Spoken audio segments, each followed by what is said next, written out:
BNP দেশীয় অস্ত্র নিয়া মহড়া দিয়া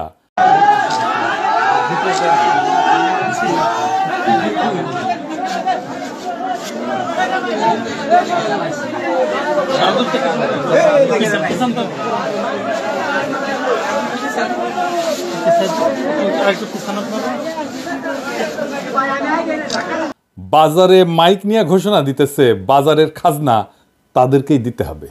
শুনেন,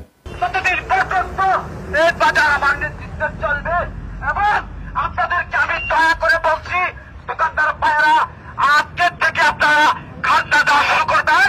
এখন এই মুহূর্তে আমার লোকজন খাজনা উঠাবে, কেউ বাধা সৃষ্টি করলে তাকে কঠিন প্রতিহত করবো, তাকে তার অনেক প্রচারণ দিতে হবে। তাই সকলকে অনুরোধ করে বলছি, আপনারা কেউ এই কাজে এসে বাধাচ্ছেন না, আমাদের কাজ আমাদেরকে করতে দেন। আপনাকে এদেরকে অনেক ধন্যবাদ। আমার জানা সুরাজ সরকার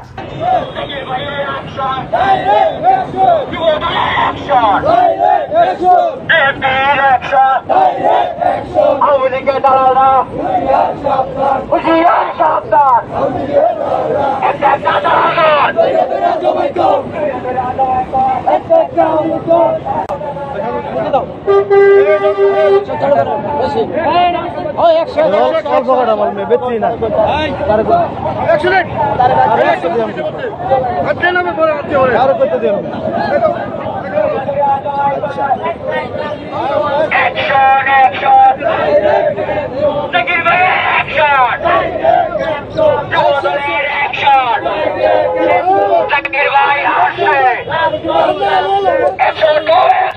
আওয়ামী লীগ বদমাইশ ছিল, কিন্তু চালাক বদমাইশ ছিল।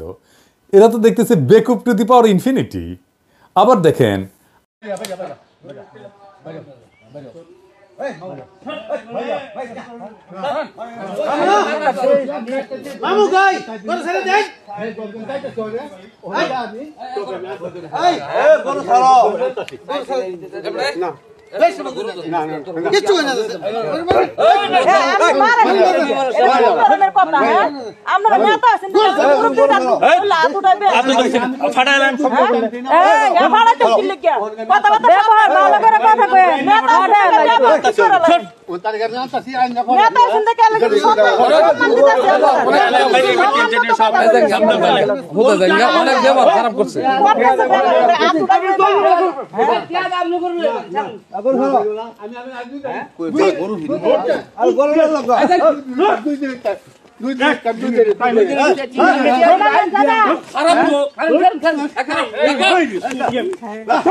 গেল বুধবার রাতে নগরীর রাতোরার ডিপো আজিজ মার্কেটে কাপড়ের দোকানের কর্মচারীর আকাশকে প্রকাশ্যে চাপা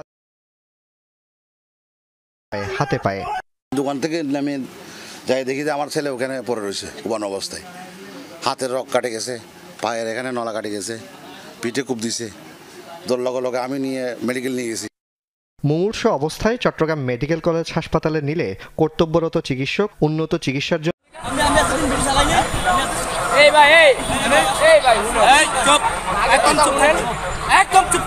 জামানত দিতে অস্বীকার করলে এভাবে মারধর আর হুমকি দেন বিএনপির গুলিস্তান ইউনিটের সভাপতি সেলিম, সাথে আছে তার সহযোগী শাকিল। চাঁদা না দিলে দোকান উঠিয়ে দেওয়ার অভিযোগ রয়েছে বিএনপির এই ধরনের পাতি নেতাকর্মীদের বিরুদ্ধে। মারছে সেলিম শাকিল দোনোজনে মারছে, আমারে অনেক মারছে, ক্লাবের ভিতরে 5-6 জনে মিল্লা মারছে, তাদের লগে যারা সঙ্গী ভঙ্গী ছিল সবাই মিল্লা মারে মারছে। আমার এই যে দেখেন চোখ পুরো দেখেন। আজকে 1 মাস ধরে আমার পাশে যারা দোকানদার আছে তাদের কাছে জিজ্ঞেস করেন, নেতা শাকিল আর হইলে সেলিম ভাই গুলিস্তান ইউনিট আপনার মূল দলের শাহবাগ থানা টিটুবাই, তারা টিটুবাই লাগে রাজনীতি করে, টিটুবাই সংগঠন বিএনপির প্রভাবশালীরা এক একটি চৌকি বসাতে দোকানিকে জামানত দিতে হচ্ছে 50,000 থেকে 1,50,000 টাকা পর্যন্ত। এরা আমার এখানে দোকান করতে দিয়া আমার 50,000 টাকা চাইছে এবং আমার দ্বারা মাসে 9,000 টাকা ভাড়া চাইছে। আমি মাসে 9,000 টাকা ভাড়া আমি দিতে পারি নাই। কথা বলার চেষ্টা করি আমরা, কেউ কেউ চাঁদা দাবি করার কথা স্বীকার করলেও অনেকেই জীবনের ঝুঁকি আছে বলে এড়িয়ে যান। আমি তো গাড়ি ধরতাম না, আমি সাংবাদিক, আমরা নতুন বড় বড় সাংবাদিক বাইরে বাইরে আপনারা আমার মাত্র বেশি নকন আছে। আমি গরিব মানুষ, আমি এই দোকানটা করে চলি, আমার সংসার এইভাবে চলে। কিন্তু ওনারা যেভাবে দাবি করতেছে, যত টাকা দাবি করতেছে, এত টাকা তো আমার পক্ষে দেওয়া সম্ভব না। আমি তো এতদিন ভালো ছিলাম, আমার কোনো চাঁদা দেওয়া লাগে নাই, কিছু করা লাগে নাই। আর এখন আমার থেকে ভাড়াও চাইতেছে, আবার 2 লাখ টাকা চাঁদাও চাইতেছে। গুলিস্তানের ফুটপাত এসব বিষয়ে সেলিমের সাথে মুঠোফোনে জানতে চাইলে তিনি অভিযোগ অস্বীকার করেন। দাবি করেন ফুটপাতের মালিক তিনি, এমনকি ফুটপাতে দোকান ভাড়া দেওয়ার বৈধ বলেও জানান সেলিম। আগে বলছিলাম না ওয়াজের স্টেজে উঠা আওয়ামী লীগের মতো বেদবি করতো বিএনপি, আজকেও দেখেন কেমন বেদবি স্টেজে উঠে। আচ্ছা, আমি বিএনপির নাম নিয়ে কোনো কথা বলেছি? আপনি কাকে আমি কি বিএনপির নাম নিয়ে কথা বলেছি? আপনি কথা বলেন, বলেন বলেন কথা বলেন কথা বলেন, আপনি কথা বলেন। আপনার সাহস তো কম না।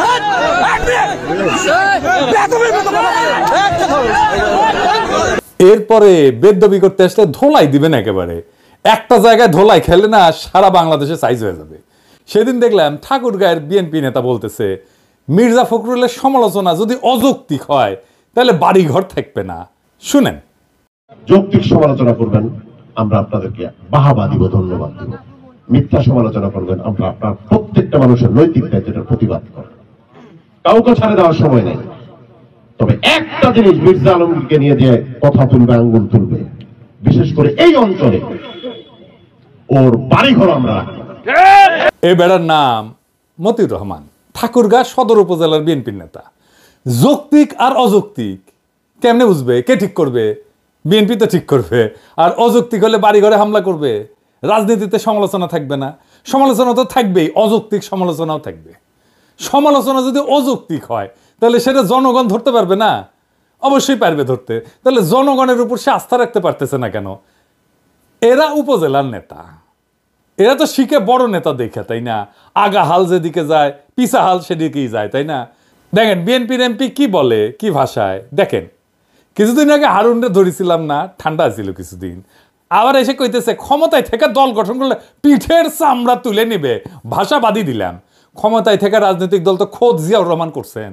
হারুন যেই দল করে সেই দলের জন্ম ক্ষমতা থেকে। ছাত্ররা কিন্তু খুবই স্পষ্টভাবে বলছে যে তারা দলে যুক্ত হইলে, রাজনৈতিক দলে পদ ছেড়ে দিবে, উপদেষ্টা পদ ছেড়ে দিবে। তাও ভয় যায় না এদের। সমস্যাটা কই? মানে ওরা কি বুঝে না? মানে ছোটবেলায় কি আয়োডিন কম খেয়েছিল হারুন, নাকি বেশি খাইছিল? তো বিএনপির নেতাকর্মীরা ইনকা বেপরা হয়ে উঠছে কেন? টাকা কামানোর জন্যে, আর অন্যকে হুমকি দেওয়ার জন্যে। এই দখলের উৎসবে মানুষজন তো টেম্পু স্ট্যান্ড দল বলে বিএনপিকে খোটা দেয়। তো দেখি আসলে ব্যাপারটার মধ্যে কি লুকায় আছে। এর কারণ হইতেছে যে বিএনপির দল চালানোর মতো কোনো একটা আর্থিক ব্যবস্থা নাই। এই যে চাঁদাবাজি আর টেন্ডারবাজির অভিযোগ, তার আসল কারণটা কিন্তু ওইখানে।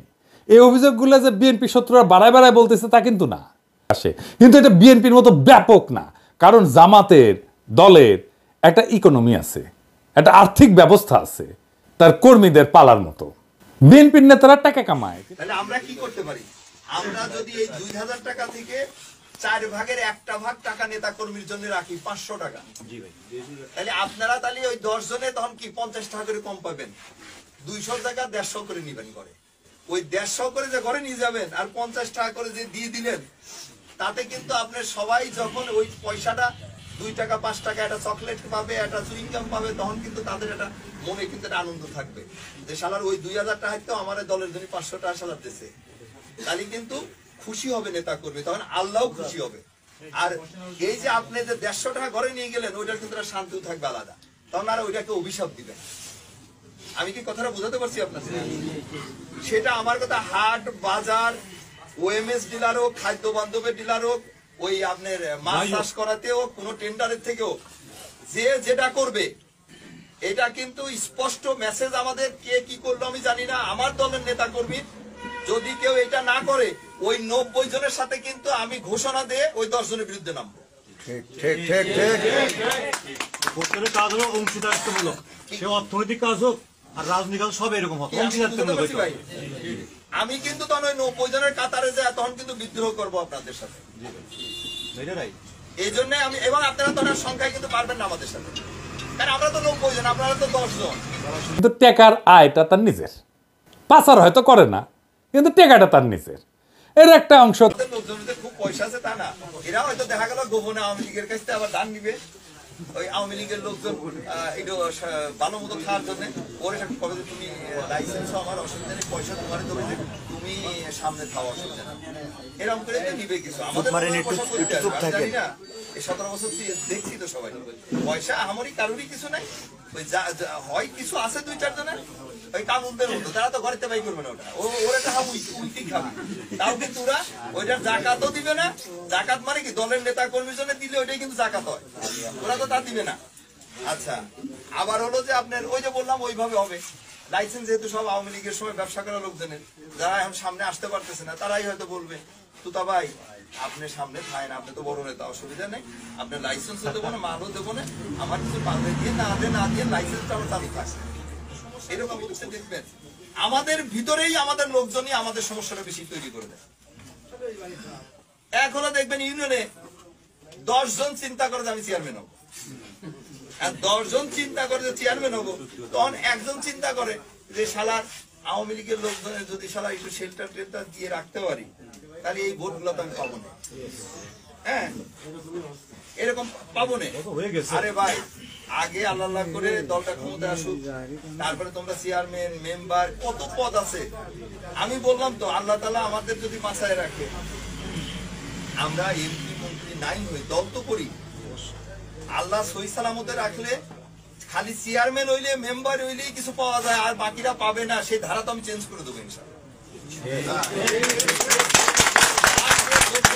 আপনারা আমাদের নেতার কথা শুনতেছেন না, নেতা কি বলতেছে, হয়তো পার্টিতে চাঁদা দেয়, বড় জোর নির্বাচনের সময় কর্মীদের হাতে কিছু টাকা দেয়, বছরের বাকি সময় নেতা কর্মীরা কিভাবে চলবে, পরিবারের ভরণ পোষণ কিভাবে হবে, কোরবানি কিভাবে দেবে, বাচ্চাদের 2 দিন চিকেন ফ্রাই কিভাবে খাওয়াবে, সে ব্যাপারে বিএনপির কোনো নজর নাই।